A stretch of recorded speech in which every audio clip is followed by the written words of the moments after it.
5 আগস্টের পর রাজনৈতিক পরিস্থিতির আমূল পরিবর্তন হলেও বহাল তবিয়তে রয়েছে দেশের ব্যবসায়ী সিন্ডিকেট। জনগণকে জিম্মি করে নিত্যপণ্যে তাদের কারসাজি চলছেই। চোখ কান খোলা রেখেও এই সিন্ডিকেটকে নিয়ন্ত্রণ করতে পারছে না সরকার। তেল নিয়ে সিন্ডিকেটের তেলেসমাতি বেশ পুরনো হলেও সম্প্রতি নজিরবিহীন কাণ্ড ঘটিয়েছে দেশের ব্যবসায়ীরা।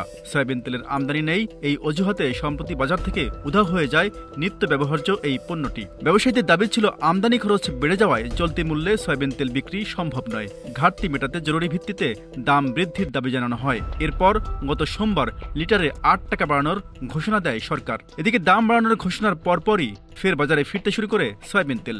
পাড়ার দোকান থেকে শুরু করে সুপারমার্কেটে থরে থরে সাজানো দেখা যায় সয়াবিন তেল। সাধারণ মানুষের ভাষ্য, সরকারকে চাপে ফেলে দাম বাড়িয়ে নেওয়ার ধান্দায় ছিল ব্যবসায়ী সিন্ডিকেট। এদের এখনই কঠোর হস্তে দমন না করলে আসছে রমজান নাগাদ বাজারের অবস্থা আরও ভয়াবহ হতে পারে বলে আশঙ্কা তাদের।